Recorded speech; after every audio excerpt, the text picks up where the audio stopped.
de llegar al Padre. Yo soy esa forma, soy el camino, el único, soy la única verdad y soy la vida. Y Jesucristo, hablando de la verdad, Jesús dijo: y la verdad, cuando sean capaces de conocer la verdad, esta verdad los hará libres.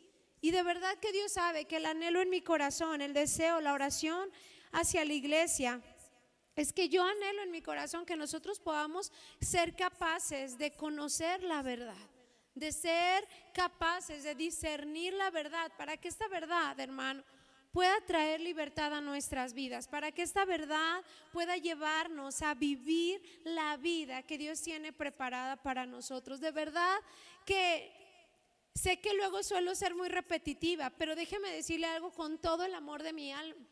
Cuando yo veo nuestras vidas, voy a decir nuestras, me voy a incluir. Cuando yo veo nuestras vidas, veo vidas tan alejadas de lo que yo creo que Dios quiere para nosotros, no porque lo crea de mis pensamientos, sino porque la palabra de Dios establece, cuenta historias de individuos teniendo vidas extraordinarias, vidas donde se manifiesta el poder de Dios, vidas, hermano, donde hay moveres, legados, trascendencias, descendencias. Entonces yo oro para que nosotros podamos entender cuál es la vida a la que Dios nos ha llamado. Pues creo que por eso le digo, esas palabras de Pablo ahora las entiendo más que nunca. El apóstol Pablo decía: oro para que los ojos de su entendimiento sean alumbrados y puedan ser capaces de entender cuál es la vida a la que Dios los ha llamado.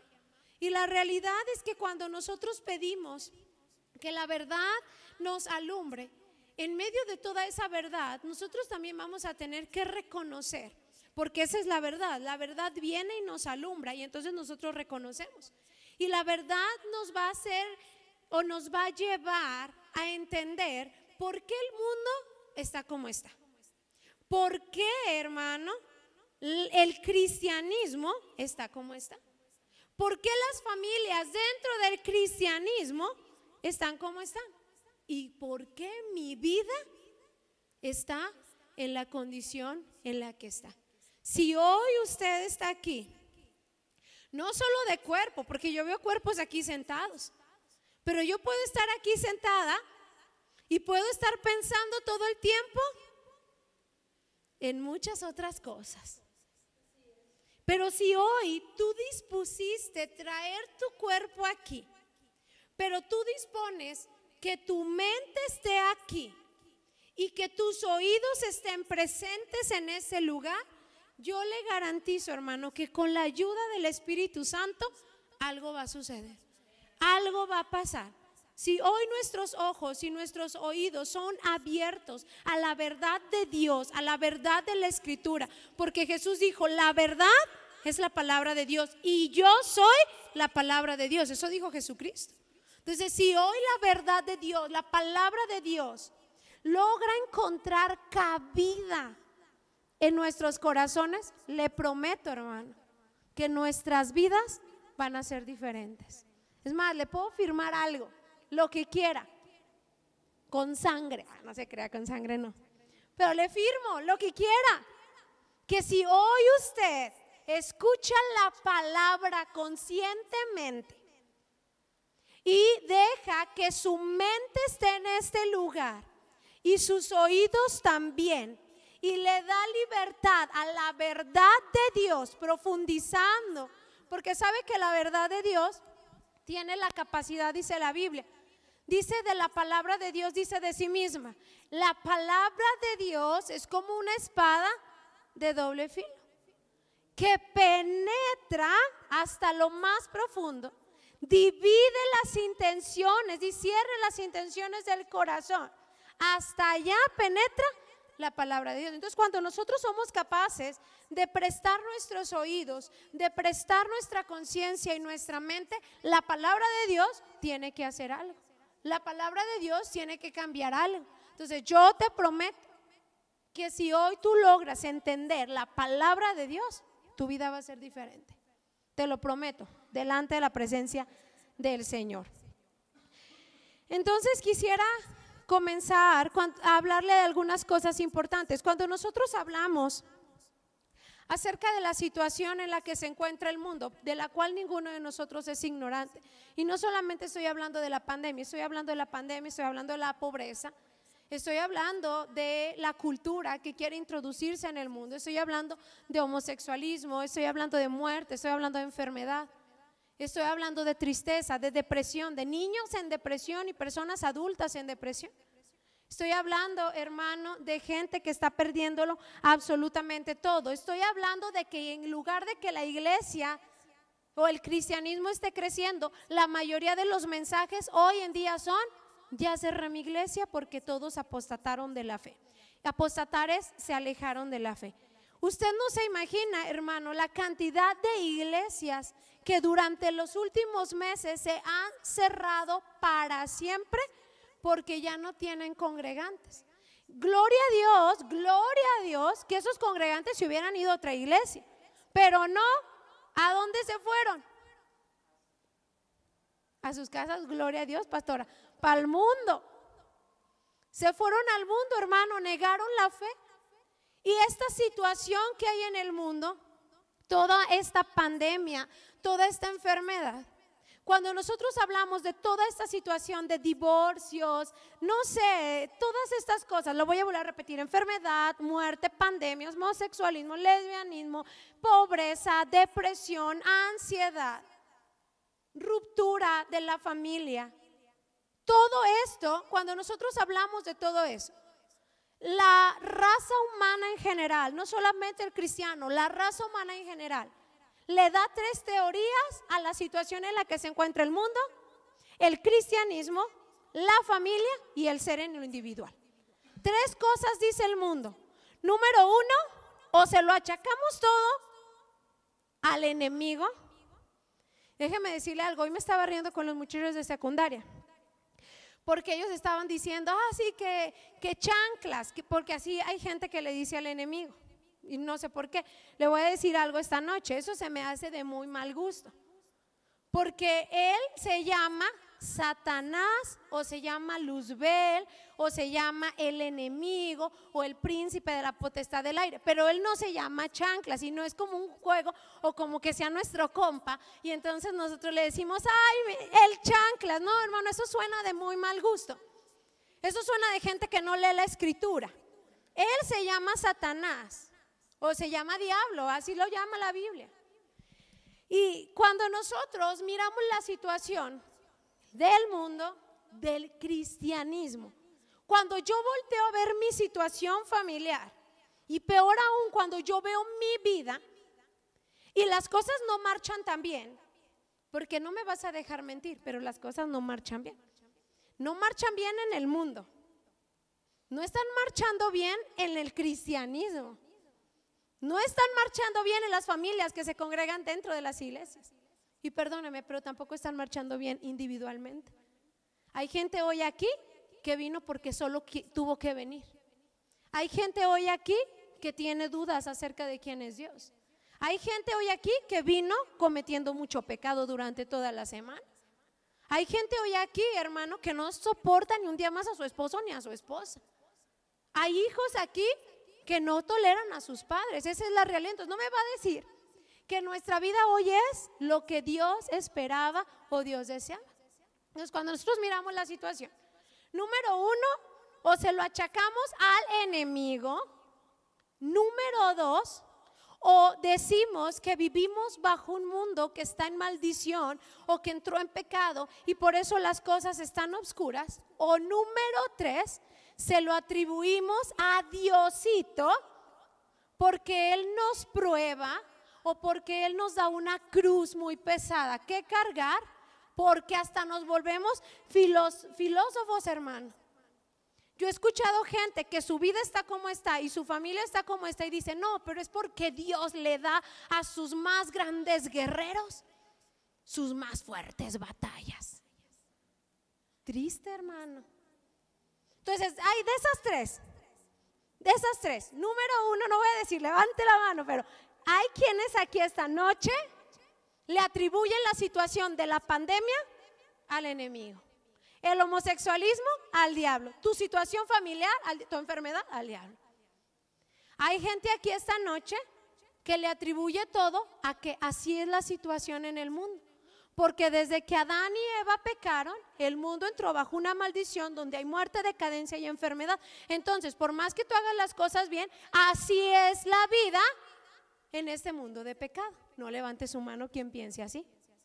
Y después están los otros que también están sentados aquí esta noche, los que todo le atribuyen a una prueba de Dios, a una cruz que el Señor impone, a una voluntad que no puedo entender ni cuestionar, pero que Dios así lo quiso. ¿En cuál grupo estarás tú, amado? ¿En cuál estará usted? Porque en alguna de esas tres tenemos que encajar, porque de no encajar en ninguna de las tres, entonces tu vida y tu familia no está ni en triste condición, ni en pobreza, ni en decadencia, ni en enfermedad, ni en muerte. Si tu vida no encaja en ninguna de las tres, entonces tú ponte de pie y tú eres el que tu vida, aunque el mundo está rodando, la pandemia a ti te ha hecho los favores. Número 2, en tu casa hay un ambiente familiar maravilloso de la gloria de Dios. Y tú eres una persona que vive en victoria. Nada de depresión, nada de angustia, nada de enfermedad. Pero si tu vida no está así, entonces una de las tres tienes que ser. O le achacas todo al diablo, o crees que vives en un mundo en el que así tienen que pasar las cosas porque es un mundo de maldición, o todo lo malo que está pasando en tu vida se lo atribuyes al Señor. ¿La cual de las tres se me hace la peor? Atribuirle al santo, al admirable y consejero, al invencible, al soberano, al encarnado, atribuirle cosas que no tienen nada que ver con su santidad. Pero en una de esas tres estamos, así que hoy a la luz de la Escritura, a la luz de la Escritura, no bajo mi punto de vista, a la luz de la Escritura, nosotros vamos a ver qué es lo que la palabra de Dios dice al respecto. Vamos a entrar en materia. Número 1, vivimos en un mundo que está bajo una maldición. Levante sus manos. ¿Cuántos hemos escuchado eso alguna vez? Levante su mano. Levante su mano. Ok, sé que la iglesia conocía eso.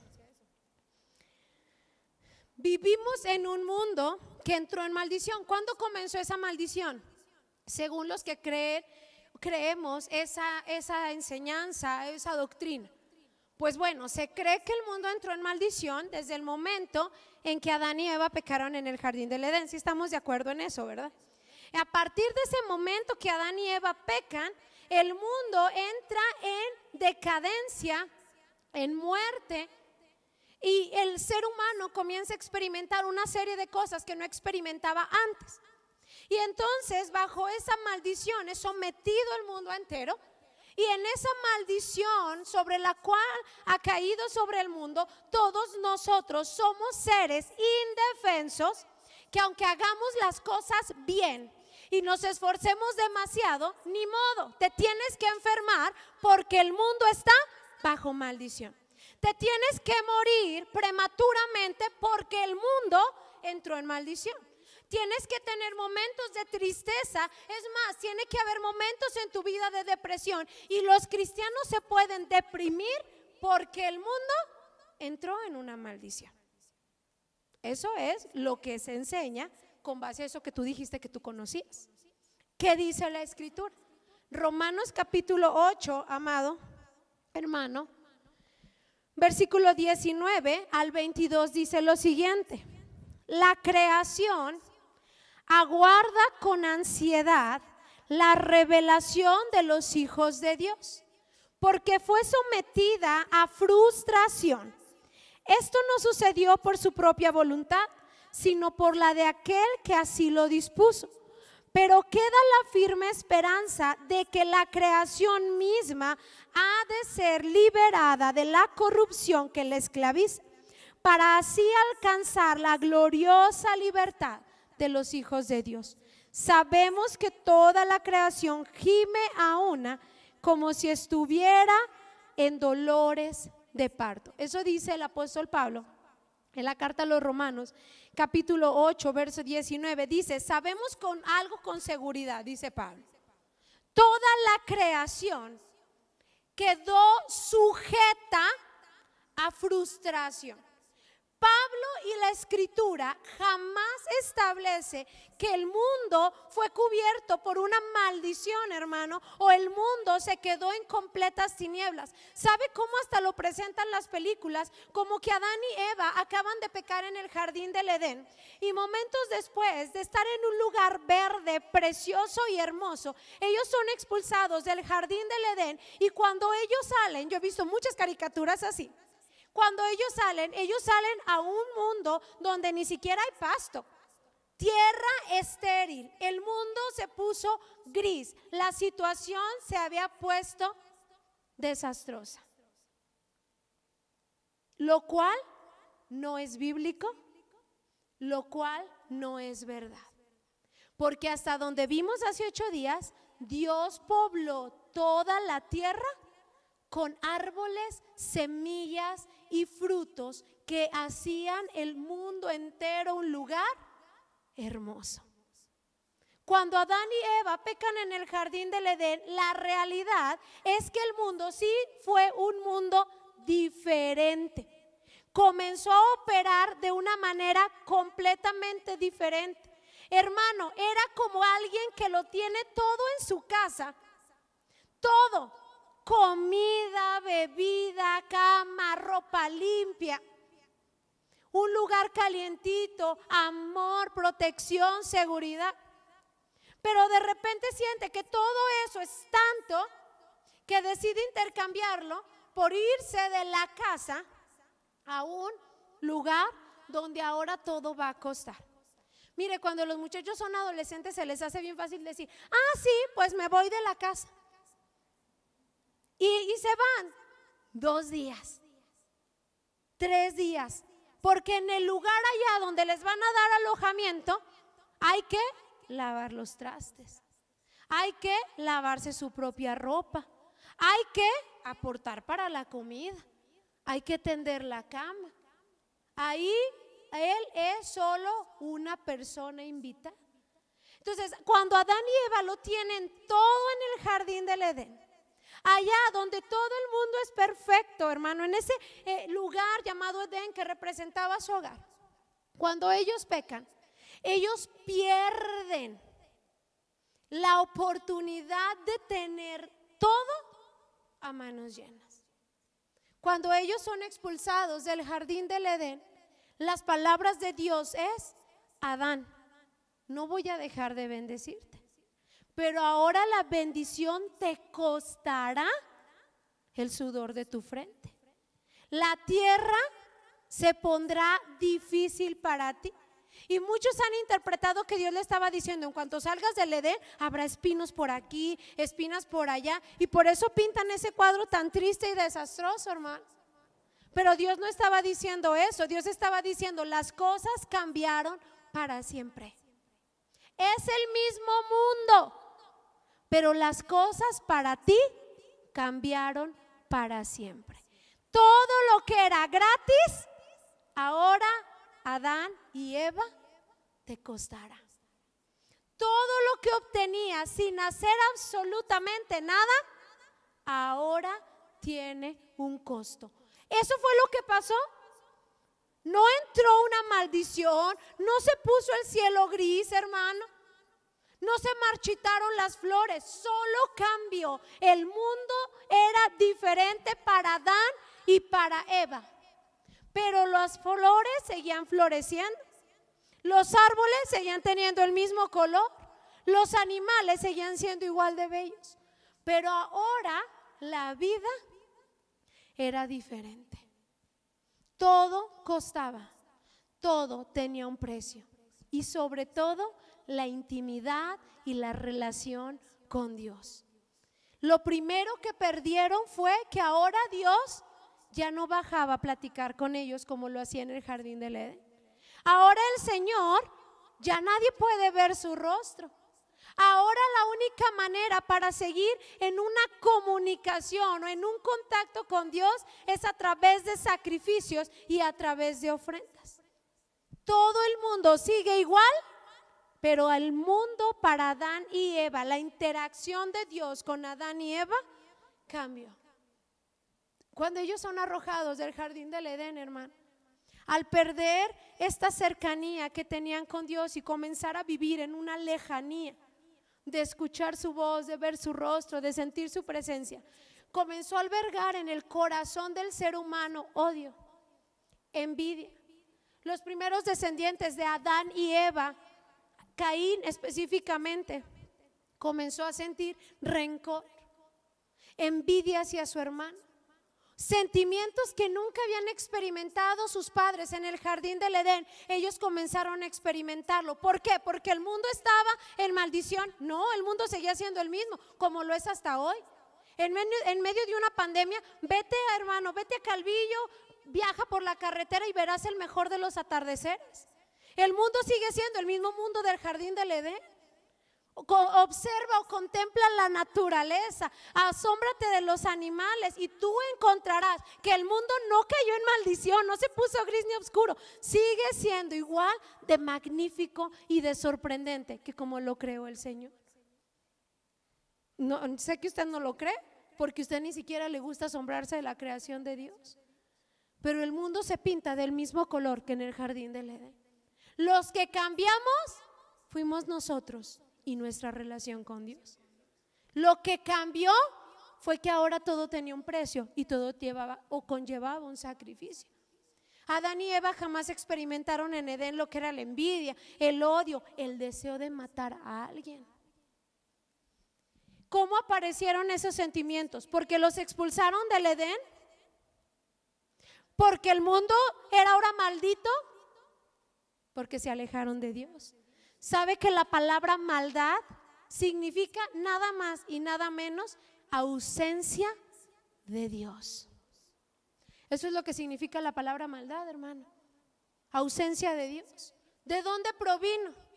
La gente a veces nos ponemos tan preguntones, haciendo como, ay, pero ¿por qué si existe Dios permite que exista la maldad? No, Dios no permitió que existiera la maldad. La maldad surgió de alejarnos de Dios. La lejanía, la separación de Dios y la raza humana trajo como resultado sentimientos que jamás habían sido experimentados. Y entonces este hombre llamado Caín comenzó, debido a esta lejanía, ya no ven a Dios, ya no oyen a Dios, ya Dios no desciende, hermano. Comenzó a experimentar en su corazón odio hacia su hermano. Tanto odio que dice que lo engañó. Le dijo, oye, ven, vamos a dar un paseo, hermano. Hizo una conspiración maquiavélica. Y dice que cuando estaban ya por allá lejanos a sus padres, este hombre tomó una piedra y mató a su hermano, le golpeó la cabeza con una piedra. Imagínense de qué intensidad tuvo que haber sido el golpe, o cuántas veces tuvo que haber golpeado la cabeza de su hermano contra la roca para haber matado a su hermano. Eso está en la Biblia. Y no sé tú, pero eso parece como un episodio de un asesino serial. Eso se oye cruel. Sucedió en la Biblia. Son los descendientes del hombre y la mujer que vieron caminar a Dios en el jardín del Edén.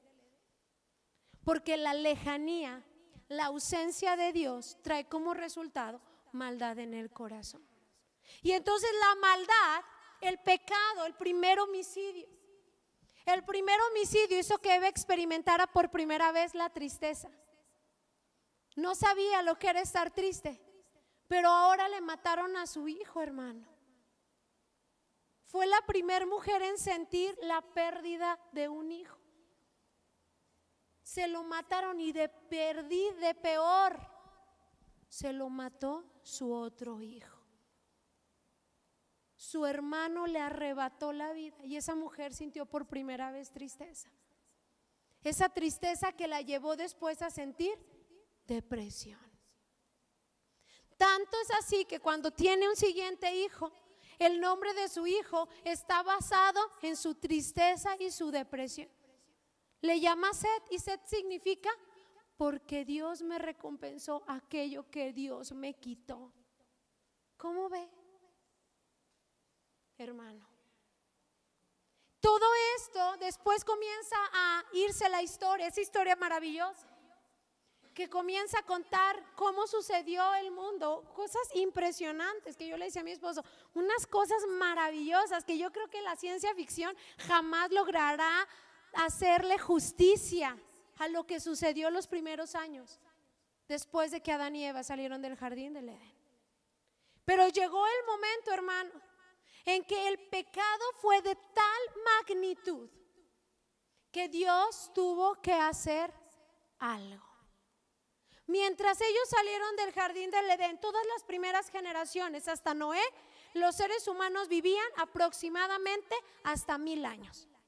Todos ellos longevos y todos ellos sanos. Si el mundo hubiera entrado en maldición inmediatamente después del pecado, todos ellos hubieran muerto igual que tú y yo a la misma edad, y todos ellos enfermos, y ninguno de ellos murió ni por enfermedad ni a una edad prematura. Entonces no es cierto, el mundo no está en maldición. El mundo fue sujeto a frustración. Cuando la creación gloriosa de Dios observa a la humanidad, ellos se frustran porque este no era el plan de Dios para nuestras vidas, hermanos. Dice que la creación gime como una mujer que está en dolores de parto, anhelando que los hijos de Dios se manifiesten para que el mundo sea lo que ellos contemplaron en el jardín del Edén. ¿Se imagina? No, el mundo no cayó en maldición, no vivimos en una maldición. Te vuelvo a repetir, basta salir una tarde y ver el atardecer glorioso de esta ciudad para que tú veas que hay un Dios que sigue sosteniendo el mundo. Basta ver un documental de las galaxias, hermano, de la Vía Láctea, para que usted pueda comprender la inmensidad gloriosa de la creación de nuestro Dios. El mundo es un lugar maravilloso. El mundo tiene el sello de la creación de Dios. Hoy en el verso que compartimos en la mañana en el grupo dice: los cielos cuentan la gloria de Dios. El firmamento anuncia, y dice la versión original, como con un megáfono, anuncia y grita. Esta es la capacidad de la obra creadora de Dios. No se engañe, el mundo no está en maldición. Solo cambió la forma en que Dios opera y en que tú y yo vivimos en este mundo. Entonces no es la maldición lo que trae muerte ni trae enfermedad. Dice la escritura, hermano, y si usted puede ir anotando los versos, porque yo no me voy a detener porque tengo muchas cosas que decirle. Dice que todo esto, el pecado, el asesinato, la envidia, el odio, la tristeza, la depresión, todo esto que es pecado, trajo como consecuencia la muerte y la decadencia del mundo. Por eso muchos años después el apóstol Pablo escribirá palabras preciosas y gloriosas que dicen: porque la paga del pecado es muerte. Pablo tendría una revelación gloriosa donde Pablo diría: no, el mundo no está en maldición, el mundo solo está frustrado. Porque la paga de los seres humanos cometiendo pecado tras pecado tras pecado trae muerte, enfermedad, depresión, ansiedad, decadencia, pobreza, pandemia. Pablo dijo: esa es la realidad. La paga del pecado es muerte. ¿Cómo lo supo? Era un estudioso de las escrituras. Ese señor sabía las escrituras, hermano. Llegó a una conclusión. Dice Génesis capítulo 6 verso 3, escuche bien y con mucha atención, dice: porque el Señor dijo: mi espíritu no permanecerá en el ser humano para siempre, porque no es más que un simple mortal, por eso vivirá solamente 120 años. ¿Qué trajo la reducción de años a la tierra? El pecado. ¿Cuándo Dios dice esas palabras? Cuando estaba a punto de exterminar el mundo con un diluvio.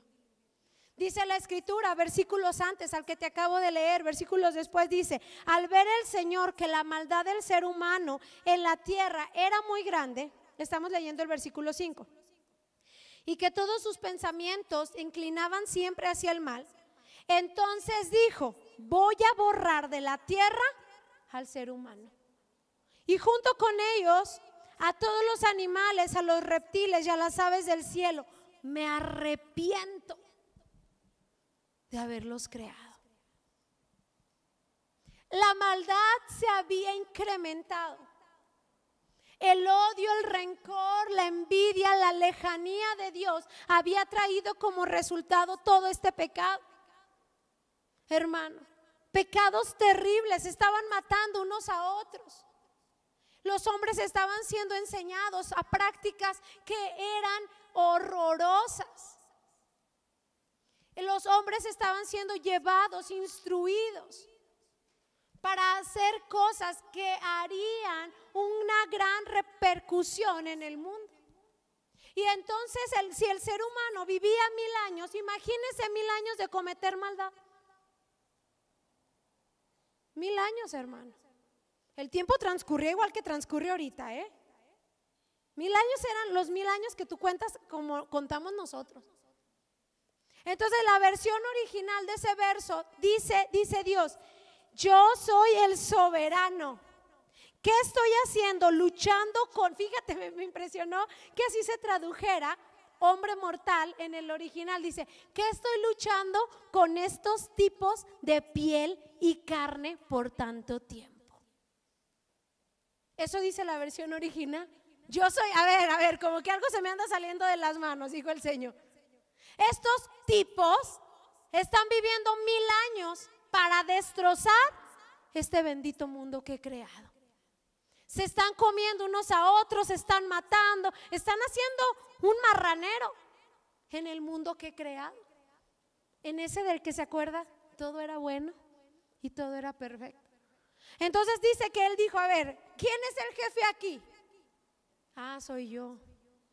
¿Qué estoy haciendo lidiando con estos tipos de piel y carne tantos años? Vamos a reducirles la vida de 1000 a 120 años. Nos cortaron la vida. ¿Qué nos la cortó? ¿El mundo maldito? El pecado, el odio en el corazón, el resentimiento, la desobediencia, el matarnos unos a otros, hermano, el incesto, la fornicación, todo lo que estaba sucediendo en ese mundo de maldad, al punto de llevar al Señor a decir: no, nunca hubiese creado estos seres. ¿Se acuerda esa escena maravillosa de Dios hablando con la Trinidad, diciendo: hagamos al hombre robicundo, precioso, saludable, démosle potestad? Ahora ese creador, esa Trinidad está diciendo: ¿en qué momento se nos ocurrió crear al hombre? Y entonces la Biblia dice que Dios envió el diluvio. El diluvio que exterminó al mundo entero, hermano, junto con sus animales. Conocemos esa historia, la historia es muy conocida, es la historia de Noé. La historia de un hombre que es preservado su vida, solo la de él, la de sus 4, la de su esposa, la de sus 3 hijos y sus 3 nueras. Y junto con ellos Dios guardó un remanente de seres creados, uno de cada especie, una hembra y un macho, guardados por Dios, porque Dios seguía teniendo esperanza, hermano, en la humanidad. Eso vamos a hablar el otro miércoles. Dios seguía teniendo, Dios seguía hasta el día de hoy. El Señor está empeñado en tener esperanza en nosotros los seres humanos. Y entonces Dios les preservó la vida. ¿Por qué? ¿Por qué a Noé le preservó la vida, hermano? Porque la Biblia dice, después de que Dios se arrepintió de crear al mundo, el versículo 8 dice: pero Noé contaba con el favor del Señor.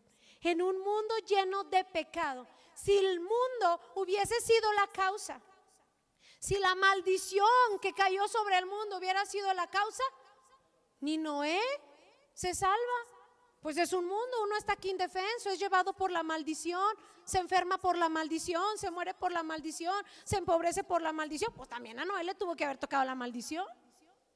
Pero no, dice, mientras todos pecaron, Noé contaba con el favor de Dios. La palabra favor en el original está impactante. Favor significa morada y habitación. Dice, mientras el mundo se pudría en pecado, Noé le construía una habitación a Dios. ¿Seguía Dios visitando la tierra? Sí.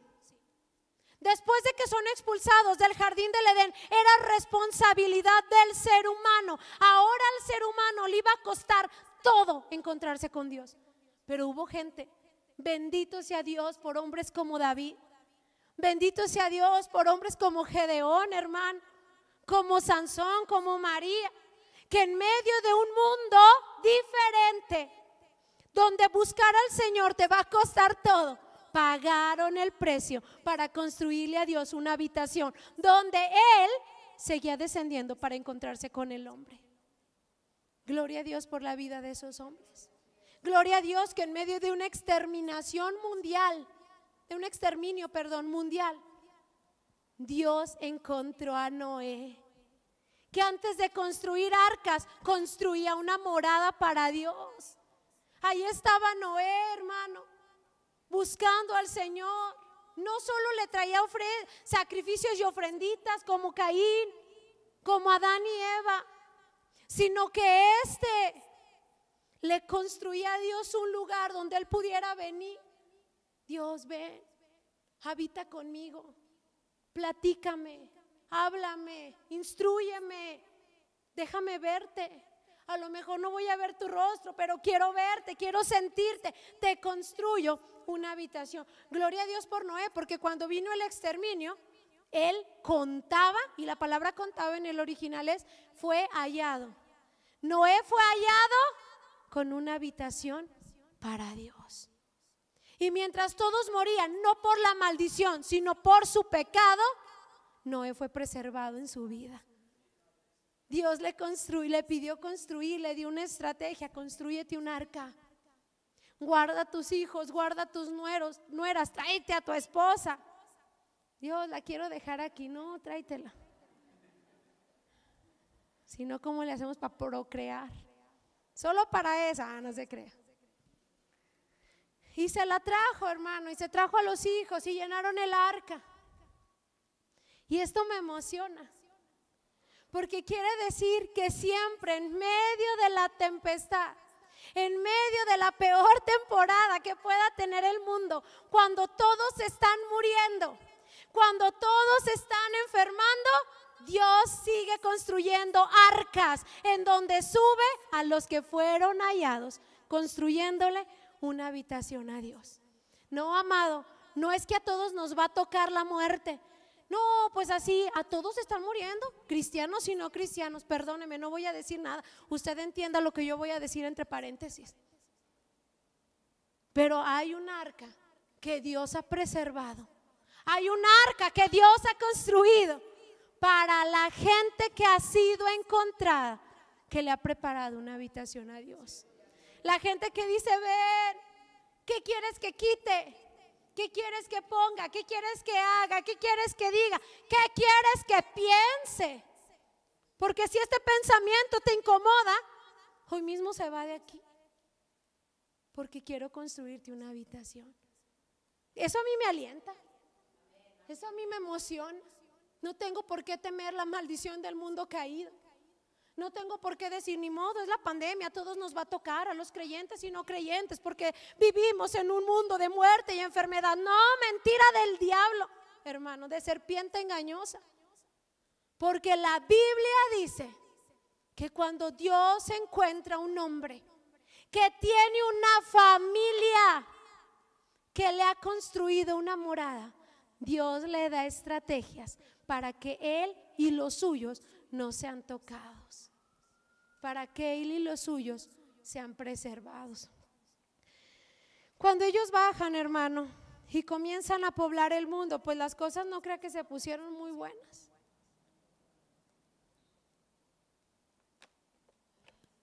el ser humano siguió pecando y ya no nos dejaron vivir 120, 70 o 80.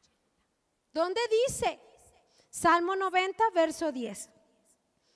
Escribe Moisés y dice: los días de nuestra vida llegan a ser 70 años.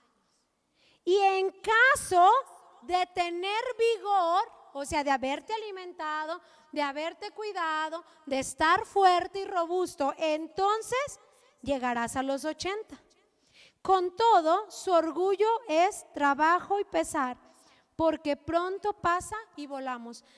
Moisés solo escribió un salmo de todos los salmos de la Biblia, y su salmo se lo dirigió a la vida, a la rapidez con que pasa la vida. Moisés dice en su salmo: la vida es como la florecita del campo. En la mañana florece, pero en la tarde se seca y muere. Después Moisés vuelve a decir: la vida es como un soplo. El hombre que había caminado con generaciones y generaciones en el desierto había llegado a una conclusión: ya Dios no estaba dejando vivir a la raza humana 120 años. Imagínese, de 1000 años, dijo el Señor: bueno, 120, puedo tolerar a los tipos de carne 120. Pero después ya ni 120 los quiso tolerar con su maldad y su pecado. Entonces dijo Dios: no, ¿sabes qué? 70. Y el que le eche ganas y se mantenga saludable, que viva 80. Pero que 80 sea el punto tope de la estadística de la raza humana. ¿Es una verdad o no es una verdad? Sí. Es impresionante, casi nulo, encontrar personas que llegan a los 105 años, hermano. Es casi nulo encontrar gente. Creo que las personas que se han hallado más longevas en todo el mundo han sido judíos, por su alimentación, porque hasta el día de hoy siguen guardando la ley de Dios, nunca se enferman. Y entonces ahí entre ellos estábamos viendo hace poco unos documentales acerca del exterminio nazi. Y había gente, hermano, que hoy cuenta con 120 años. Imagínense nada más, una mujer tenía 120 años, ¿puede creerlo? Pero de ahí en más, todos los demás mueren entre 70 y 80 años. Alguien cumple 85 y decimos: pues ya anda respirando de más. Se muere de 84 y yo los he oído: ah, pues ya estaba grande, ya estaba grande. Así como ya le tocaba, ya pasó los 80, ya vivió de más. Nos estaba robando oxígeno. Porque todos somos conscientes, hermano, de que la vida se reduce a 70, 80 años. Después de todo esto, encontraremos en la Escritura muchos versos que hablan acerca de la promesa de largura de días. Pero todas y cada una de estas promesas estarán sujetas a algo condicional. Todos aquellos que desean vivir muchos años pueden tener la maravillosa esperanza de lograrlo. No está reservado, hermano, para la eternidad. No aplica porque estamos en un mundo de maldición, no. Dice la Biblia, el libro de la esperanza, que todos aquellos que deseen larga vida pueden.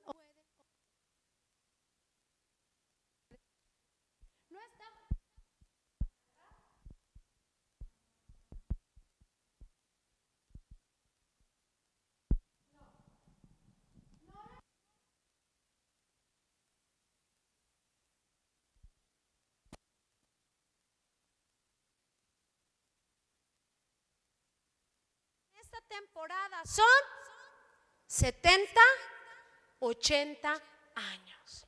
O sea, hay gente que muere antes de los 70 y los 80. Sí, muchísimos, hermano. Cantidades impresionantes, muchachos, 20, 18, 17 años. La juventud no es símbolo de vida. De hecho, nada es símbolo de vida. Nada que sea terrenal. Entonces la Biblia dice: no te está acortando los días, no te está cortando la vida, una maldición que cayó sobre el mundo. Lo que te acorta la vida es el pecado, porque la paga del pecado es muerte.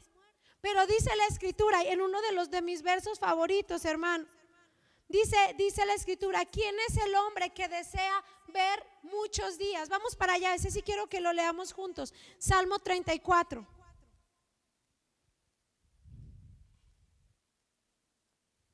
Versículo 11.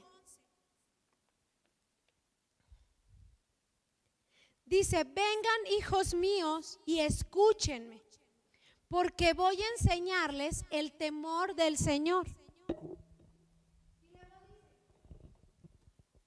El que quiera, y si le suben un poquito más porque me ando acabando la garganta. El que quiera amar la vida, la Reina Valera dice: ¿quién es el hombre que quiere ver largura de días? Y entonces dice: el que quiere amar la vida y gozar de días felices, refrene su lengua de hablar mal y sus labios de decir mentiras. Que se aparte del mal y comience a hacer el bien. Que busque la paz y la siga. Porque los ojos del Señor están sobre los justos y sus oídos están atentos a sus oraciones. Y el rostro del Señor está contra los del mundo maldito. No, contra los que hacen mal, hermano. O sea que todos bajo este mismo mundo hay a quienes Dios escucha atentamente sus oraciones, y bajo este mismo mundo hay a quienes Dios está en contra de ellos. Y luego dice: el rostro del Señor está contra los que hacen mal, para borrar de la tierra su memoria. O sea, para cortarles la vida. Los justos claman y el Señor oye y los libra de todas sus angustias. Aleluya. Gloria al Señor. Dice David: ¿quién quiere conocer sabiduría? Vengan, porque voy a enseñarles el temor del Señor. ¿Quién es el hombre que desea vida larga? Y entonces David comienza a decir, no dijo cosas como las que el cristiano de hoy escucharía: pues yo también la deseo, pero pues solo se nos promete para la eternidad. Hay una vida larga allá cuando pasemos al cielo, al umbral con Cristo. No, David dijo: ¿quién desea vivir mucho? Y ahí estaba la gente diciendo: no, pues a mí me gustaría llegar a los 70, a los 80. Y entonces David no dijo: a ver, vengan que les voy a imponer mano, la imposición de la longevidad. No, hermano. Dijo: quiere vivir mucho. Guarde su lengua de andar chismoseando y no se le ocurra ser mentiroso. ¿Cómo? Pensé que todos nos íbamos a morir por igual, que a todos nos tocó.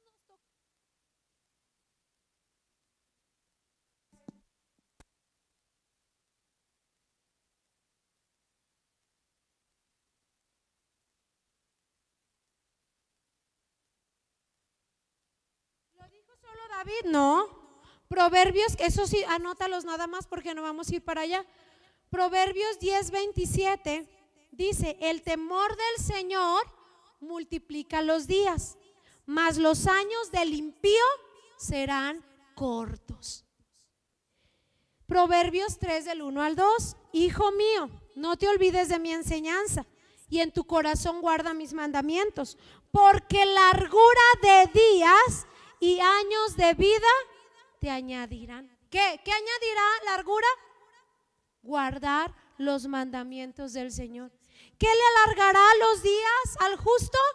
Temer a Dios, hermano. ¿Son solo esos versos? No, hay 23 versos que dicen que la largura de días está destinada solamente a los que guardan principios, temen a Dios y hacen lo recto. Si andas en mis caminos y guardas mis estatutos y mis mandamientos, como tu padre David, le dijo Dios a Salomón, entonces prolongaré tus días. Pues el que quiere amar la vida, dijo Pedro, y ver días buenos. Volvió a repetir las palabras del salmista. Refrene su lengua del mal y sus labios de hablar engaño. O sea que alguien por boca suelta puede estar acortando sus días. O sea que un chismoso, hermano, puede estar acortando sus días. Sí, eso dice la Biblia. No lo dice la hermana Ale, porque no quiero que andar diciendo que lo dije yo. Lo dice la Biblia. O sea que si sigo de mentiroso, charlatán, ¿me van a cortar los días? Sí. Sí, amado, sí.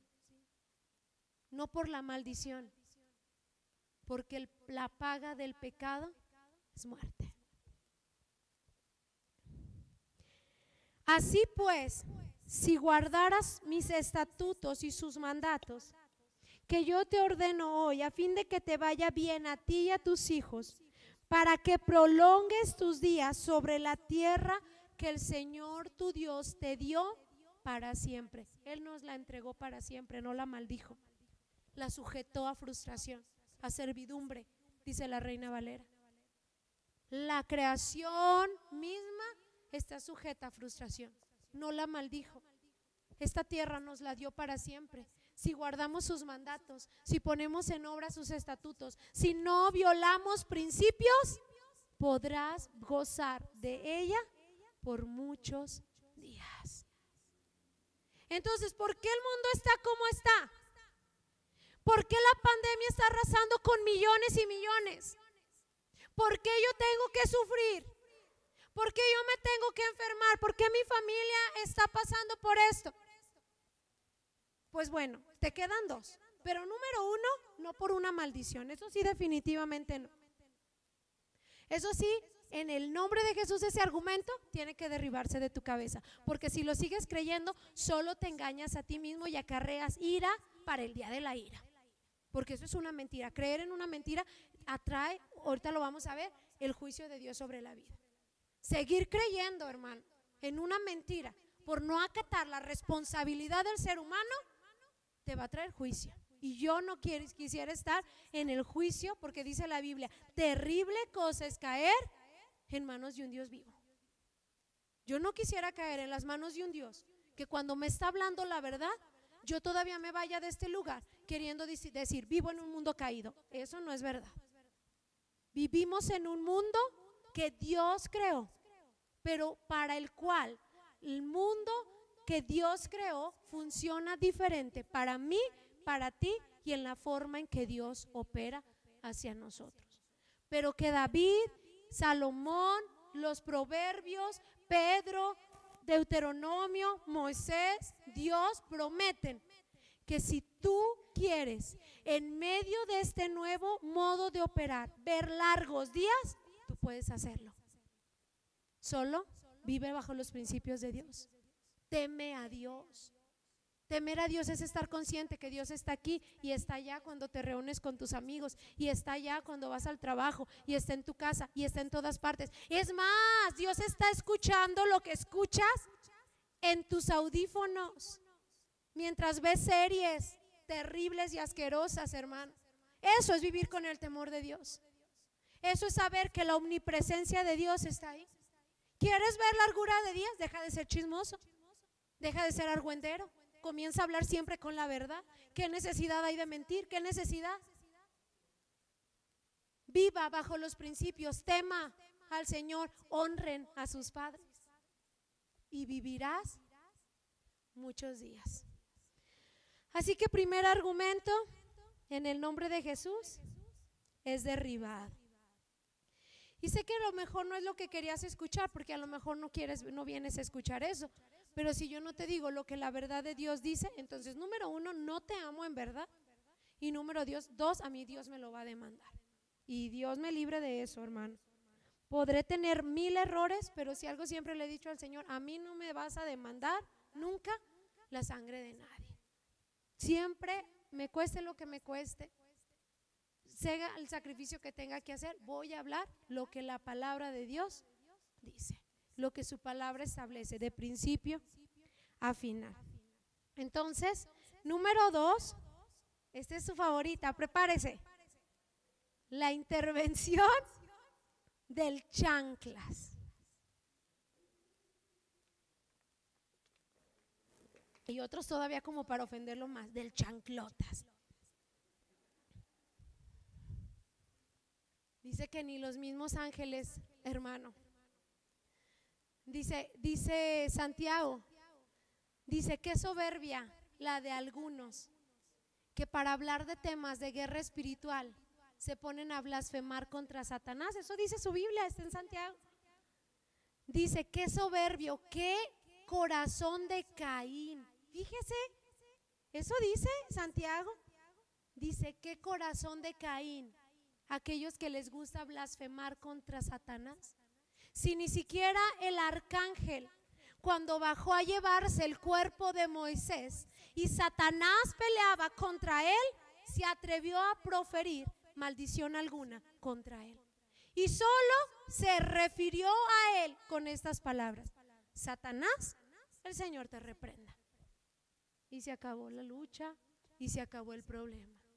Y aquí estamos, no, yo no, nunca me ha gustado eso. Aquí están los de corazón de Caín diciéndole chanclas, chanclotas, no, y no sé, hermano, mendigo diablo y cosas por el estilo. Número 2, argumento número 2, el mundo está como está, mi familia está como está, la iglesia está como está, yo estoy como estoy, por la intervención del diablo. Porque, aunque esta no es la favorita de los mundanos, sí es la favorita de los cristianos. Y la realidad es que desconocer el trabajo del diablo ha traído muchas consecuencias a nuestras vidas. Desconocer su forma de operar, hermano, desconocer la forma en que procede, nos ha traído graves problemas. Pero el problema más grave que nos ha traído esta mentalidad de achacarle todo al enemigo, la problemática más grave es que el creer que todo lo que ocurre en el mundo y todo lo que ocurre en la iglesia y todo lo que ocurre en mi vida tiene que ver con una operación diabólica. Es el mensaje que estamos transmitiendo, es, aunque Dios sí es Dios y aunque Dios es poderoso, el Señor tiene un enemigo feroz contra el cual lucha. Mire, cuando la gente quiere decir que Satanás es el príncipe de este mundo, por el hecho de decir príncipe, le atribuyen a él un poder impresionante. No, es que mientras estemos en este mundo donde operan las huestes espirituales de maldad, todo está así, mal, negro. Vivimos influenciados por el enemigo, porque la Biblia dice que él es el príncipe de este mundo. Mire, lo decimos así como hasta con temor. El príncipe, como con bajito, que no nos vaya a escuchar. El príncipe de este mundo. Mire, si usted supiera que mientras tu vida no le represente, perdóneme que me ría, mientras tu vida no le represente, hermano, algo acá impresionante al enemigo, él no está aquí presente cuidando tu vida. Él manda sus chalanes, pero él está allá en las esferas poderosas, con la gente que puede aparecer en la televisión, con la gente que puede sentarse en sillas de poder, hermano, con la gente que puede levantarse, no solamente los presidentes, con una mujer que puede levantarse y decir, vamos a crear los anticonceptivos, ahí, pero tu vida y la mía, hermano, y tú dices, no me vaya a escuchar Satanás. No te escuche, está muy lejos, está a kilómetros y kilómetros y kilómetros lejos, allá en los asuntos importantes, porque mientras ni siquiera hayas encontrado tu propósito de vida, tú le das risa, ni sabe de tu existencia. Por favor. Tú dices, desde que me levanto me hace la vida imposible. No, ni te pela. Menos porque lo único que haces es vivir una triste vida rutinaria. Hermano, no impactas a nadie. A nadie le hablas de Cristo. Andas muy ocupado, que voy a trabajar, cómo voy a mantener a mis hijitos. No, no te hace ni en la faz de la tierra. Y tú y yo, yo no, le atribuye todo al enemigo, poniendo en una escala de igualdad la operación del soberano invencible que con la del enemigo. Lo creemos tan poderoso que decimos, la pandemia la trajo el diablo. Lo creemos tan poderoso que decimos, los homosexuales y las lesbianas es gente enchamucada. A ellos hay que sacarles el chamuco, hermano. Lo creemos tan poderoso que decimos, las drogas son creación del diablo. Él las inventó. Decimos, si alguien fue infiel o fornicario, el diablo lo sedujo. Si hay ruptura en las familias, es porque ahí había oposición del diablo. Si te va mal en el negocio, ahí hay obra de Satanás. Si te enfermas, el diablo te enfermó. Mire, hermano, qué poderoso. ¿No creemos que Dios nos sana? Le dudamos para abrir un negocio o emprender un ministerio. Pero en cuanto algo va mal, sí decimos, el diablo sí puede hacer. Pero no decimos, Dios puede hacer. O sea, sí creemos que Él puede hacer todo lo malo que existe. Imagínese qué magnitud de poder tendrá para hacer todo lo malo que existe, cuando la realidad es que hoy en día el mundo está lleno de mucha maldad. Entonces es tan impresionante y dimensionalmente grande. Si todo lo malo que tiene la tierra es por su poder, entonces si hay, mire, hoy duérmase con las luces prendidas. No, tápese los pies y no se duerma solito. Porque si Él puede hacer todo lo malo que hay en el mundo, es de temer, hermano. Es como para que nos jalemos los pelos de miedo. Es más, es para que todas las películas juntas de terror no le harían justicia a su magnífico poder. Y le hemos dado tanto poder y le hemos atribuido tanto. ¿Será que lo puede hacer? ¿Qué dice la Biblia al respecto? ¿Qué es lo que dice la Escritura? Porque al menos, le digo, no lo oigo tanto entre los mundanos, pero sí lo oigo entre los cristianos. Y le voy a decir lo siguiente, y póngame mucha atención con tristeza. Le hemos atribuido tanto poder, más poder del que abres y proclamas con tu boca en los tiempos de alabanza. A algunos cristianos Dios casi que les tiene que sacar la adoración a tirapujón. Pero para hablar de que todo es obra de Satanás, pura gloria le dan al enemigo, hermano, pura adoración le dan al enemigo. Pero eso sí, para decir Dios es el invencible. Ahí retrae, Dios es invencible. Cantan así con su voz bajita. Pero se te va a ponchar la llanta y vas a decir, el enemigo me la ponchó. Ahorita tu esposo se va a enojar contigo. El enemigo lo está poseyendo porque vengo bendecida de la casa de Dios. Pues si no le das de cenar, mujer. Si ahorita no se va a su casa y cumple con sus deberes conyugales, no es el chamuco, es tu irresponsabilidad. Pero ahorita estabas cantando así, soberano, invencible. Ay, no, si vieras que me dan ganas de hacerte. Entonces, hermano, vamos a ver qué dice la Escritura, porque no importa lo que yo diga, quiero saber qué dice la Escritura respecto a la operación de Satanás, respecto a lo que él hace. Colosenses capítulo 2, verso 8.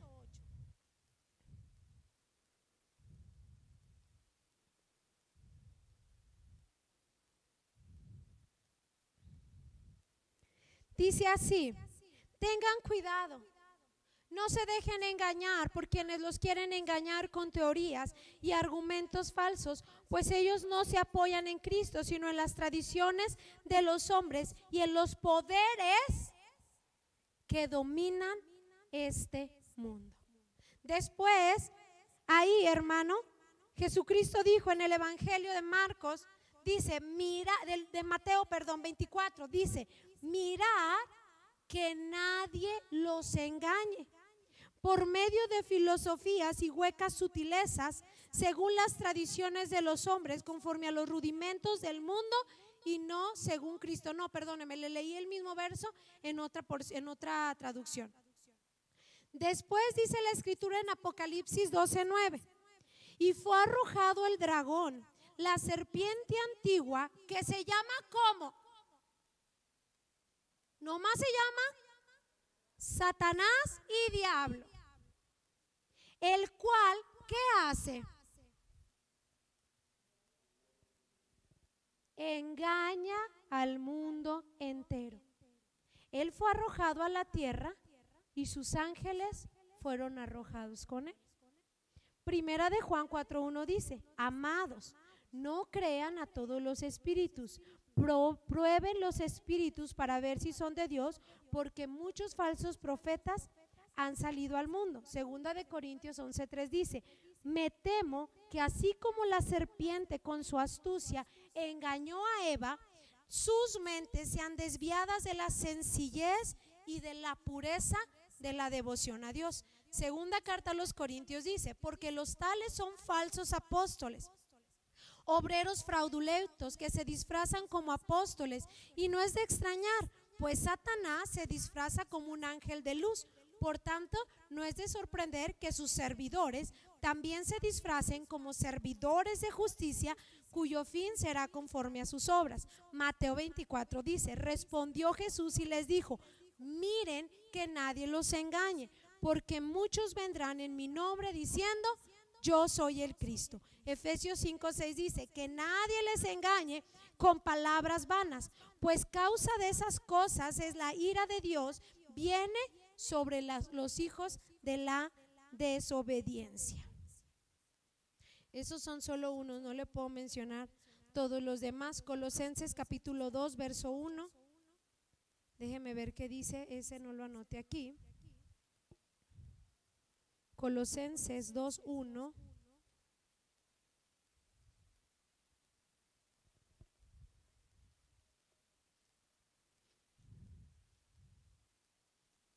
Permítame. No lo encuentro. Aquí está. Colosenses 2:1.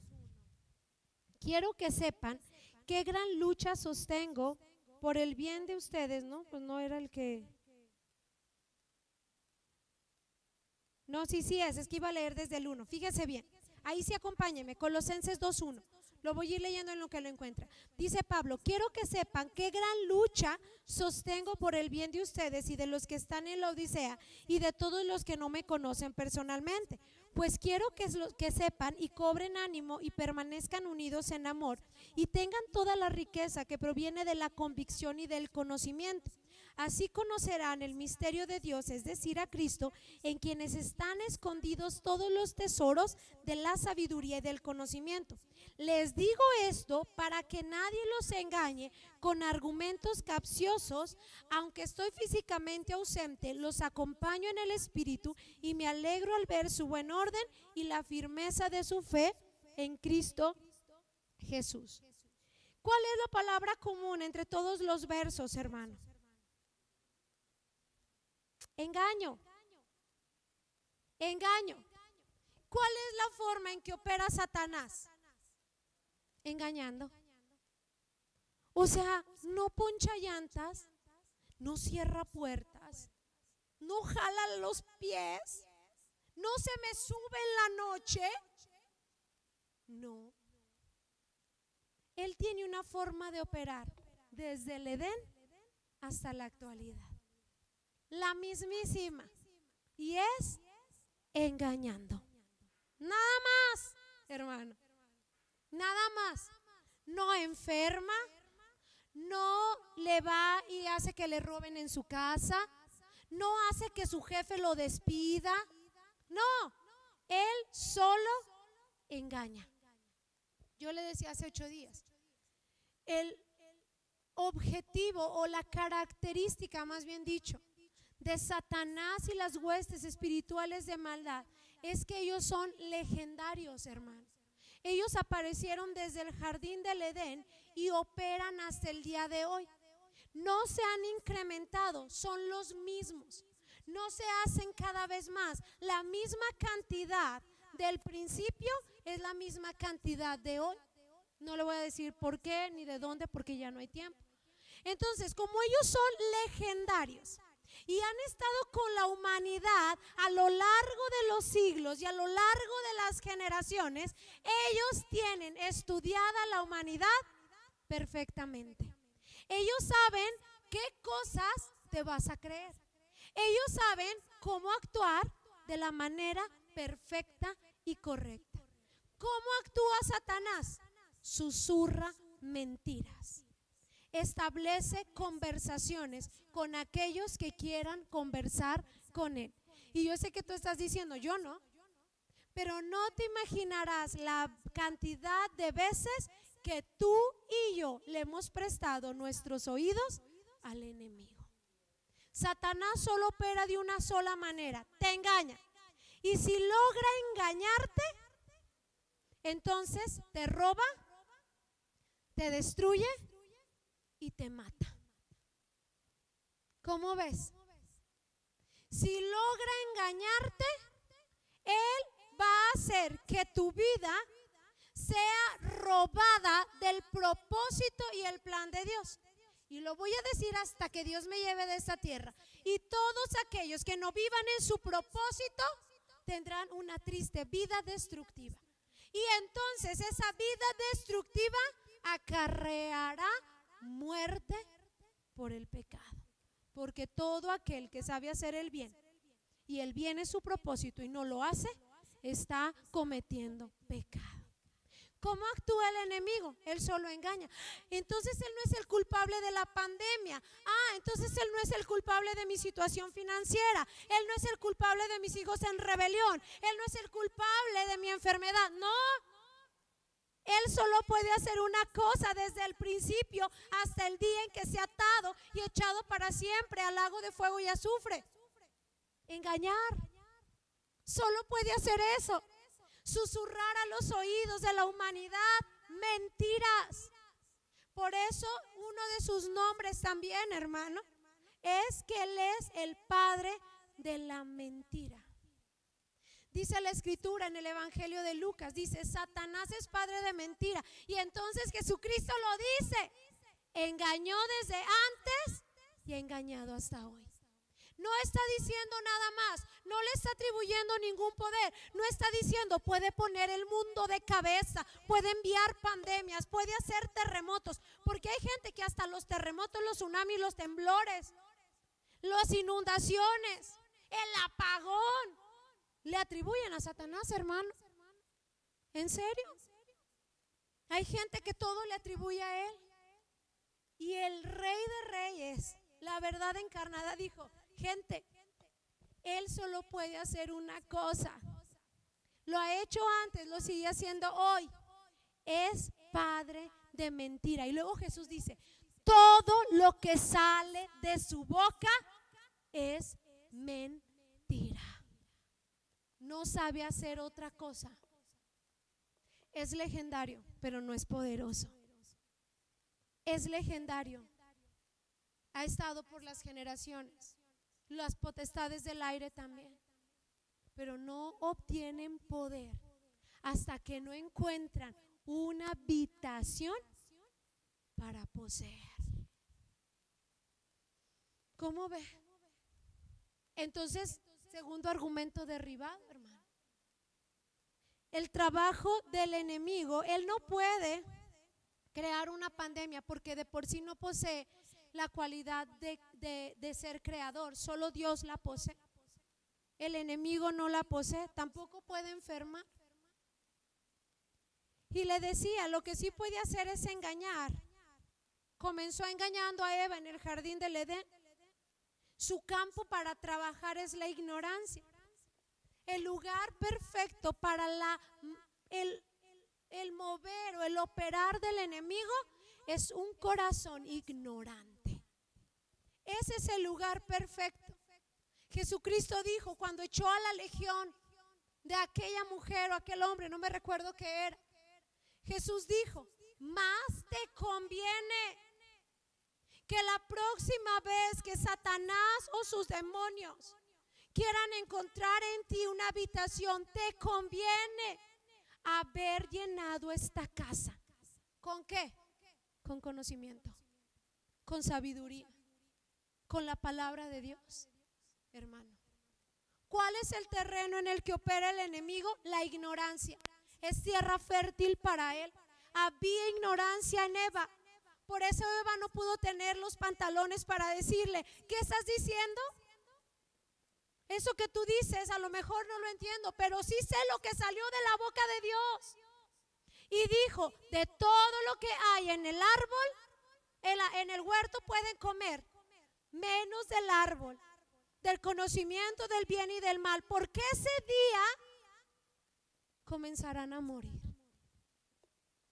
Si ella hubiera sabido, si esas palabras hubieran penetrado su cabeza, no había diablo, hermano, no había serpiente mentirosa que la hubiera engañado, pero la ignorancia de Eva la llevó a perder todo lo que tenía. El terreno en el que actúa el enemigo es la ignorancia. Usted no se imaginará la cantidad de sandeces que yo he tenido que escuchar a lo largo de los años que tengo sirviendo a Dios, de gente que pone palabras en la boca de Dios que contradicen su santa palabra, porque en algún momento prestaron sus oídos a la voz de la serpiente. Hermana Ale, ¿cómo habla para yo no escucharla? Lee la palabra, hermano. Estudia la palabra. Memorízatela. Hazla tu vida, tu verdad absoluta. Y cuando venga, por eso Jesús decía, mis ovejas oyen mi voz y solo a mí me siguen. Y cuando viene el ladrón, dice Jesús, cuando viene el engañador, ellas no lo conocen. ¿Cómo habla el diablo? ¿Cuál es su tono de voz? No sé, ni me interesa. Lo que quiero saber es tener la seguridad de que conozco la voz del pastor, para que cuando Satanás se le ocurra, si un día llegó a ser alguien prominente, hermano, y se le quiera ocurrir susurrarme algo al oído, yo pueda decir, esa no es la voz del pastor, esa no es la voz del Señor, porque su palabra dice, porque su palabra dice, porque su palabra dice, porque su palabra dice. ¿Cuál es el mejor modus operandi del enemigo? La ignorancia. ¿Habrá iglesia ignorante?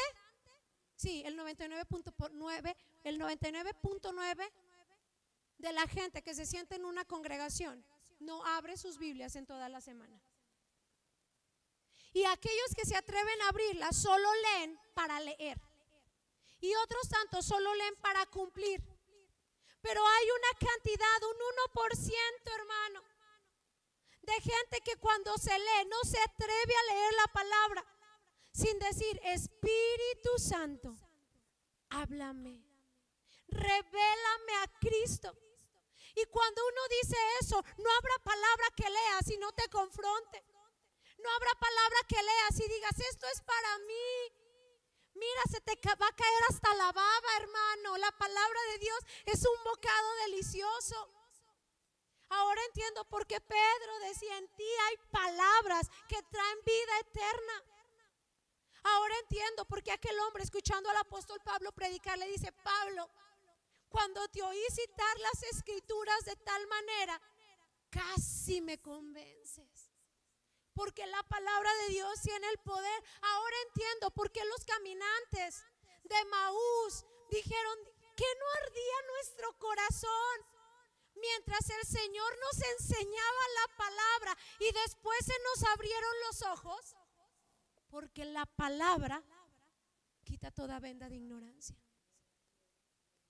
hermano, porque la palabra es la verdad y la verdad nos hace libres del engaño de Satanás.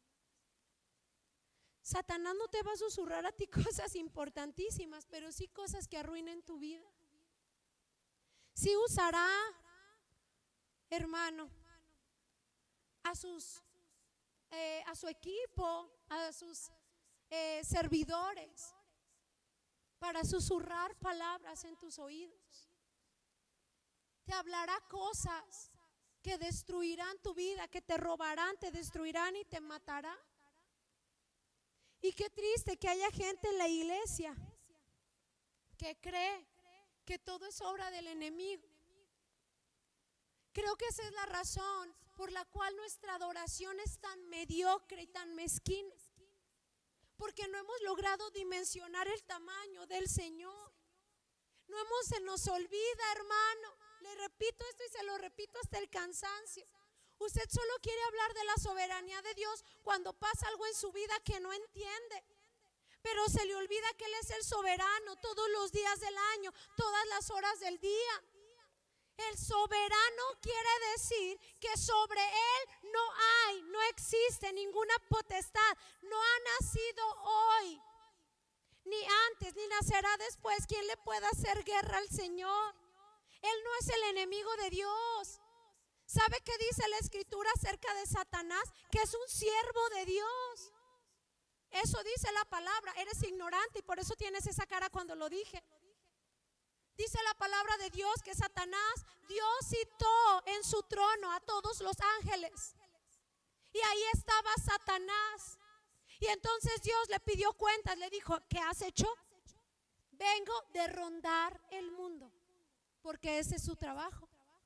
Él está suelto, libremente, ahorita te lo voy a enseñar.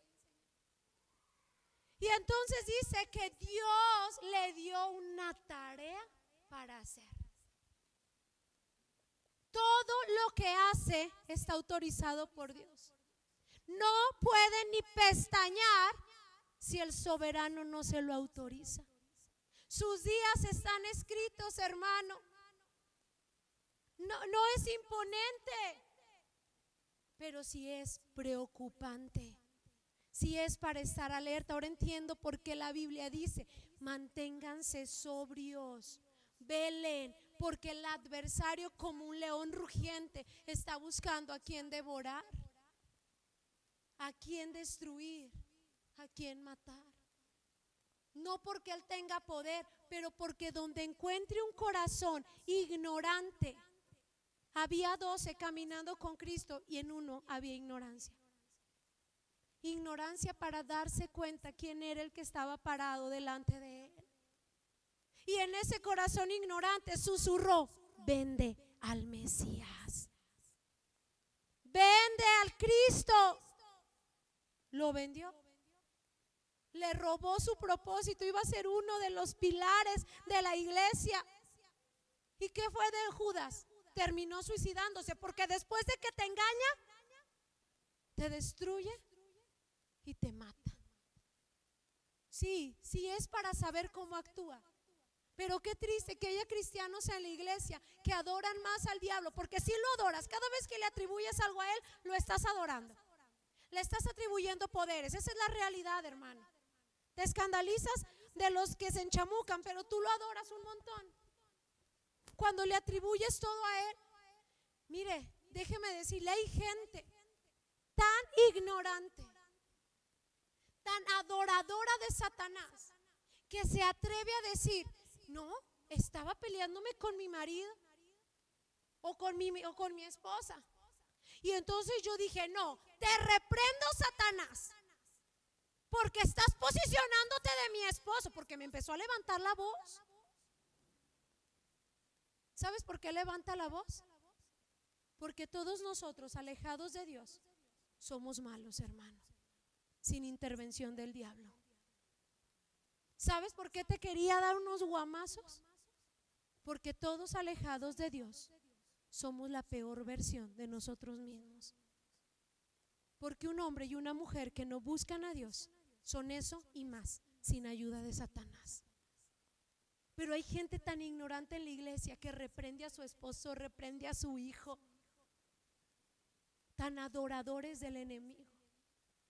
Lo único que él puede hacer es engañar. Ya casi vamos terminando. Si puede pasar mi esposo, por favor. Entonces Pedro dijo: sean sobrios y velen, porque nuestro adversario el diablo, como un león rugiente, anda en busca para ver a quién devorar. La palabra velar es mantente despierto, sal de la ruina y de la oscuridad. Porque el falso y el calumniador, así está traducido, te lo estoy leyendo en el original, anda libremente y por todas partes, conspirando para cuestionar y diferir, con tal de ahogar y destruir. No lo puedes subestimar para creer que se toma el tiempo de enfermarte. No lo puedes subestimar. Tienes que ir un paso más adelante que él. ¿Jesús habló de guerra espiritual? Sí. Pablo habló de guerra espiritual, sí. Dijeron, esta es la lucha que sostenemos, que hay un enemigo y hay potestades en los aires que tratan de engañar. Por eso Pablo, cuando está hablando de la guerra espiritual, tuvo que decir, por eso tú te tienes que poner todos los días la armadura de Dios. Ahí donde te pones el yelmo, donde te agarras la espada de la palabra para defender la verdad. Ahí donde tu vida tiene propósito y compartes el evangelio, donde tus lomos están ceñidos con la justicia de Dios y tu cabeza impregnada con su salvación, para que no haya diablo que te pueda venir a engañar, para que toda lengua de serpiente mentirosa se tenga que callar en el nombre de Jesús por la sabiduría y el conocimiento que posees. El enemigo nos ha engañado, haciéndonos creer que Él es más poderoso que Dios. Le bajas poquito. Haciéndonos creer que Él es más poderoso que Dios. Nos ha pintado un cuadro donde Dios está luchando contra Él y nos hace creer que a veces Dios pierde batallas y dobla sus manos el Señor diciendo, perdóname hijo, no te pude sanar, perdí esta batalla contra el enemigo. Perdóname hijo, te quité a tu hijo, te quité a tu hija, no pude ganar esta batalla contra la muerte. Perdóname, perdiste tu trabajo, esta guerra era más fuerte que yo. Así, hermano, está Dios entronizado en muchos de nuestros corazones. Ahora entiendo por qué te cuesta levantar tus manos con libertad para darle toda la gloria al Rey. Porque crees que de vez en cuando Él pierde alguna batalla. Porque crees que Él es su enemigo. No, Él es su siervo. Él hace lo que Él autoriza. Él permite, hermano, que Él haga lo que Él autoriza. ¿Me puede enfermar? No. ¿Me puede matar? No. Tu pecado te ha cortado los días. Tu falta de vivir en los principios de Dios te ha robado la bendición del Padre.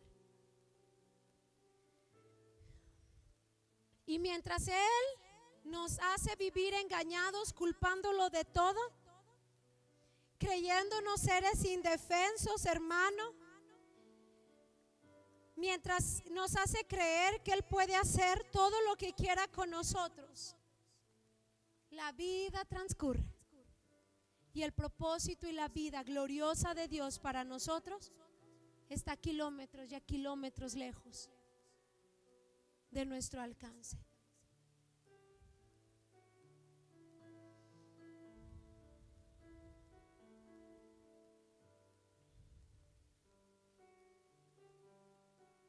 Satanás dice, tus hijos se rebelan y le llamas obra de Satanás, porque Satanás ha susurrado al oído de miles de padres cristianos diciéndoles: Dios es poderoso, no te preocupes, Él luego va a traer a tus hijos, Dios se encargará de volverlos al camino. ¿Suenan palabras diabólicas? Iglesia, ¿está despierta? ¿Suenan palabras diabólicas? No, suenan como una promesa divina.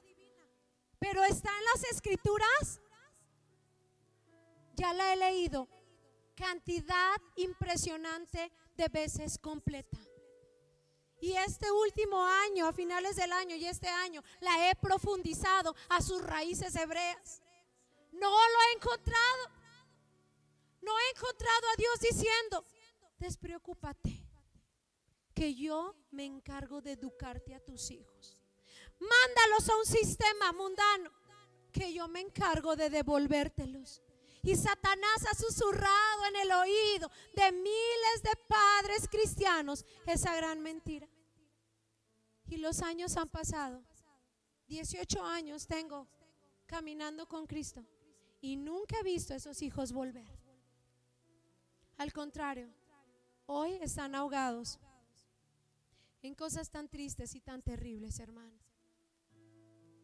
Tu esposo o tu esposa no quiere nada con Dios. Hay problemas en el hogar y Satanás susurra: déjalo todo en manos de Dios, que Él tiene el control. Cuando buscas a Dios, siempre hay oposición.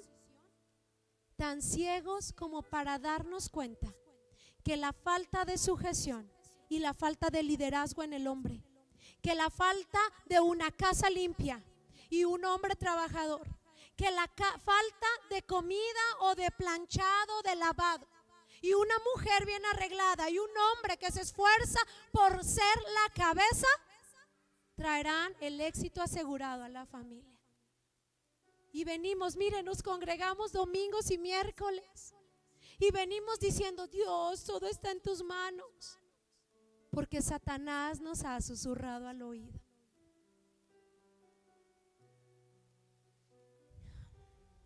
Tus finanzas van mal y el enemigo susurra. Es una prueba de Dios que al cabo la riqueza es tropiezo. Tú no necesitas prosperidad, tú no necesitas vivir bien. Y te engaña para que no sepas ofrendar, diezmar, sembrar, invertir en el reino de Dios, en la gente necesitada, hermano. ¿Habrá Satanás susurrado a la iglesia? Sí, este es el fundamento. Casi sobre todas estas mentiras que te acabo de mencionar está fundada la iglesia de Cristo. Esas son todas las predicaciones que yo oigo en YouTube, hermano. La mayoría de los predicadores predican eso, sin base, no te mencionan ni el versículo. Porque Satanás susurra, y si no tienes el conocimiento necesario, te creerás todas sus mentiras. Tú puedes fornicar, que al cabo Dios es un Dios de misericordias.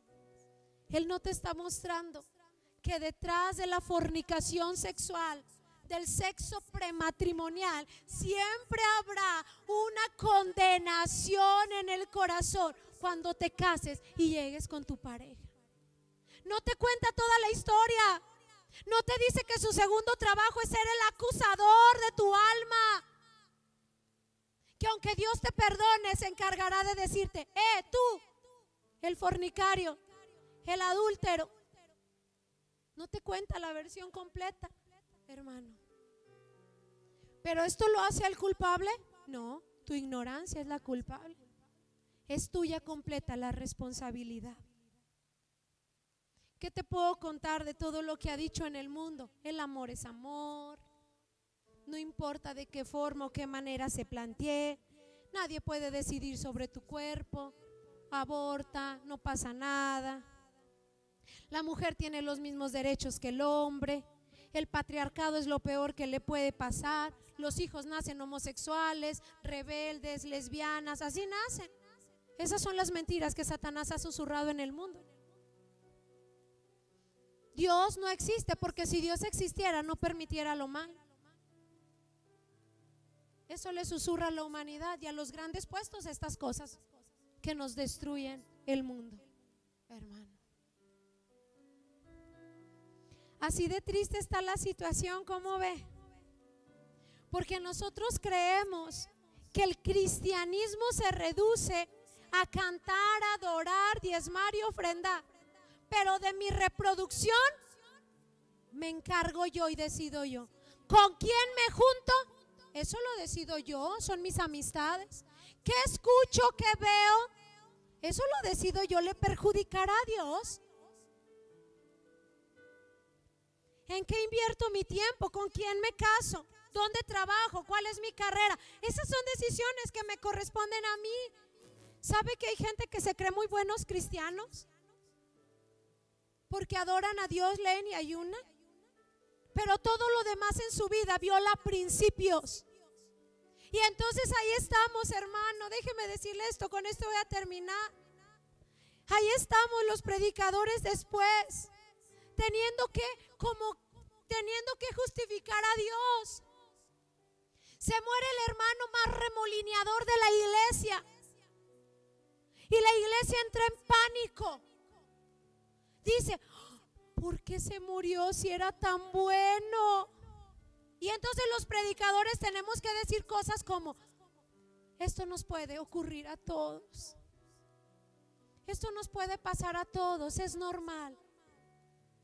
No, lo que no sabemos es que sabía danzar, sabía ayunar, sabía predicar, pero lo demás de su vida violaba principios. La forma en que educaba a sus hijos violaba principios. La forma en que encontraba su propósito violaba principios. La forma en que se sujeta a su marido violaba principios. La forma en que el marido lidera la casa violaba principios. Perdón, si tú creías que por danzar, congregarte y todo eso te ibas a vivir muchos días, lo siento, eso es una mentira. Eso es una mentira, hermano. Así que hoy esta noche quiero terminar diciendo, el mundo está como está por culpa de nosotros. La iglesia está como está por culpa de nosotros. Tu vida está como está por culpa tuya. Y tu vida está como está, tu familia está como está por culpa tuya. O sea, hoy no le puedes achacar nada a la maldición y hoy tampoco le vas a decir nada a Satanás. Tampoco lo vas a llamar prueba. Porque la prueba es corta, la prueba siempre te saca más crecido, más espiritual, más lleno de Dios. Porque la prueba siempre trae recompensa y porque la prueba tiene que lograr en nosotros un cambio súper evidente. Si la situación que estás teniendo ya duró mucho tiempo, no es prueba.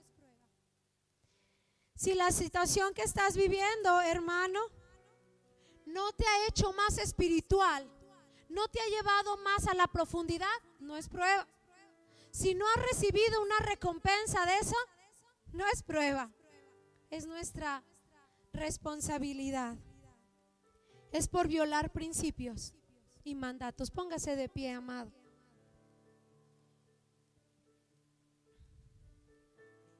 No es lo que la iglesia quiere escuchar, pero es lo que a mí me encanta. Esto alienta mi corazón. Alienta mi corazón porque yo hoy puedo venir ante Dios y adorarlo con una libertad impresionante. Él es el poderoso. Él sí, en serio, es lo que la canción dice. Él es el soberano, el invencible. Ni la misma muerte pudo detener al Señor, hermano. Él está sentado en su trono, no tiene enemigos, no tiene adversarios. Él es el grande de los grandes, el Rey Supremo. Chispa los dedos y pasa lo que Él quiere. Se para del trono y dice Isaías, y los montes comienzan a temblar, del cielo destila lluvia, cabalga sobre las nubes, hermano. ¿Se imagina ese cuadro? Al soberano cabalgando sobre un caballo en las nubes. Él es imponente. Él es el Señor. Nada de lo malo que ha ocurrido ha sido su plan, pero muchas cosas las ha permitido. Muchas cosas por la dureza del corazón, porque hay hombres y mujeres que violan principios y violan mandatos. Si yo pudiera resumir el cristianismo, no a Dios, al cristianismo en una frase diría: es una vida de principios y preceptos que si tú las sigues al pie de la letra te va a llevar a la más gloriosa y extraordinaria experiencia. Eso para mí es el cristianismo. El cristianismo para mí no se trata de cantos, ni se trata de hablar en lenguas, ni se trata solo de salvación. Se trata de ser introducidos en el reino de su amado Hijo, libres, hermano, para vivir bajo sus preceptos y sus mandatos y obtener de eso lo que Dios nos prometió en el jardín del Edén. La creación sigue esperando la manifestación de hombres y mujeres que se levantan con sus familias para vivir todo lo que aquí está escrito. Y entonces que ellos comiencen a mirar, que las aves, los árboles, el mar, comience a contemplar lo que sucede en la vida de un joven, de una mujer, de un hombre, que toda su vida está alineada a este libro maravilloso, hermano. No te imaginas lo que Dios puede hacer contigo si tu vida está pegada a sus principios, si tu vida está pegada a sus mandatos y a su corazón. Así que esta noche espero que el Espíritu Santo traiga sobre ti todo el peso de la culpabilidad, porque sí, vine a decirle: toda la culpa es suya, toda la culpa es mía. No hay poder diabólico, no hay maldición y no hay prueba que tenga el divorcio y todo lo que estás pasando en tu contra. Lo siento, hermano, eres el culpable. Eres el culpable porque adoras muy lindo y unos no tanto, pero lo adoran. Porque leen sus capítulos, chavos, todos los días y mandan su reporte. Perfecto, palomita. Pero después vas y te juntas con tus amigos, los mundanos, y escuchas música asquerosa que habla de sexualidad y se burla de la grandeza de Dios y viola sus principios. Porque no honras a tus padres y mientes descarada y deliberadamente. Esa es la realidad. Sí, la culpa es nuestra, toditita nuestra. Porque hay una vida gloriosa detrás de los principios y los mandatos. Así que ojalá que sí, que hoy te vayas de este lugar con una culpa sobre tus hombros, con una carga en tu corazón y te sientas culpable absoluto de tu enfermedad, de tu pobreza y de la condición en la que vives. Espíritu Santo, Espíritu de Dios, ¿tú qué eres? El que opera en la iglesia, porque así lo dejó establecido el Señor. Hoy te ruego, Espíritu Santo, que llenes este lugar con tu presencia. Jesucristo dijo que no solo venías para hacernos temblar o para darnos revelaciones. Jesús dijo: cuando el Espíritu Santo venga, les hará sentir miserables, culpables, les redarguirá de todos sus pecados, porque Él tiene la tarea de convencer a este mundo de justicia, pero también del juicio que se avecina. Espíritu Santo, ven.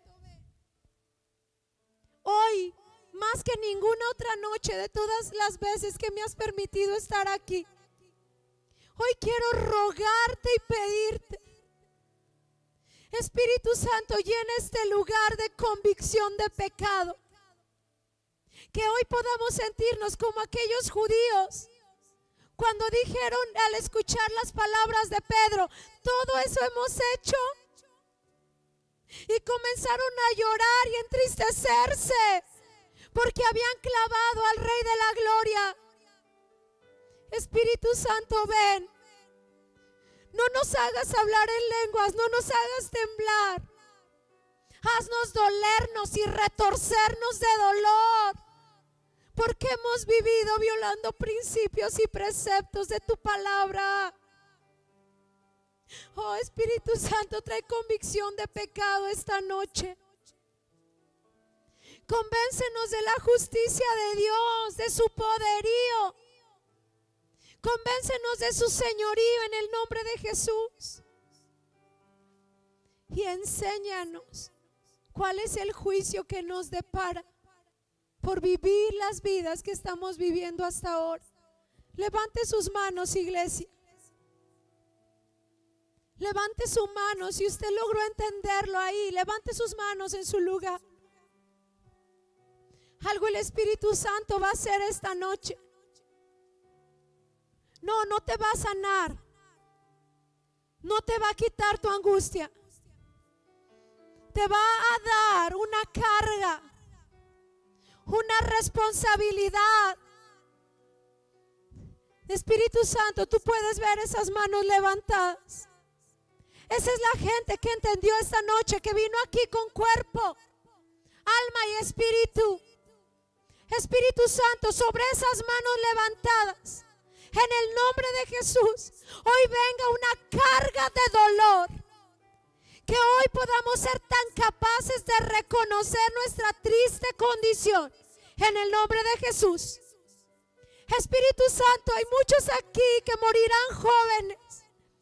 Hay muchos aquí, Señor, que nunca verán el éxito y la prosperidad. Pero hoy sus vidas pueden cambiar por tu amor y tu misericordia. Convéncelos de pecado. Espíritu Santo, convéncelos de juicio. Haznos sentir el dolor de la culpabilidad. Porque aunque somos creyentes, hemos vivido ofendiendo a Dios.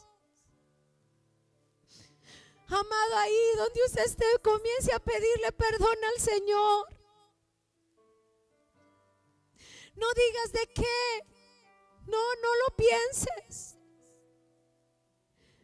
Porque por eso Juan dijo: el que diga que no ha pecado es un mentiroso. Y lo más grave es que hace a Dios mentiroso. Nunca había entendido eso. No sabía qué es lo que Juan decía. Dije, ¿habrá gente que diga que no peca? Pero cuando lo estudié, Juan está diciendo, hay gente incapaz de reconocer su culpabilidad. Y esa gente es mentirosa, porque si algo mal está pasando en su vida es por su culpa. Y no solo son mentirosos, dice Juan, sino que hacen a Dios mentiroso. Porque cuando Dios no bendice, cuando Dios no sana, cuando Dios no se está manifestando en alguien, entonces está diciendo, Dios no cumple sus promesas. Pero lo que pasa es que hay pecado en tu vida. Así que hoy es la noche. Hoy es el día para venir y pedirle perdón a Dios. Para decirle, perdóname, Señor. Perdóname por ser un mal líder, por ser un mal padre. Perdóname por ser una mandona, por no cumplir con mi deber conyugal de la intimidad. Eso es violar principios. Perdóname porque yo tengo mis amigos mundanos y les demuestro mucha fidelidad. Perdóname por no socializar en la iglesia cuando nos has llamado a la unidad, y eso es violar principios.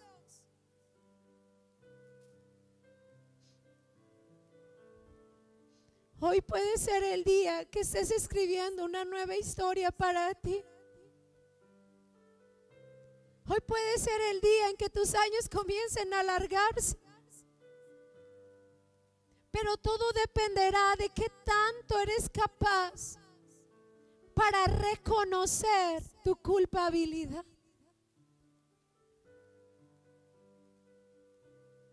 Aquí estamos, Dios. Aquí está esta gente que es parte de tu iglesia en todo el mundo. Aquí están estos que debieran de estar viviendo vidas poderosas, vidas maravillosas. Pero hoy soy testigo de que no las tienen.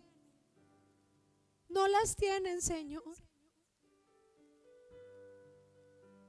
Y no porque tú no quieras dárselas. Yo creo que eres el poderoso. Obsérvalos a cada uno. ¿Cuál es la actitud que están teniendo? ¿Cuál es su corazón? Si hay arrogancia, si hay incapacidad de reconocimiento. Y que hoy algo del Espíritu caiga sobre nosotros en el nombre de Jesús. En el nombre de Jesús.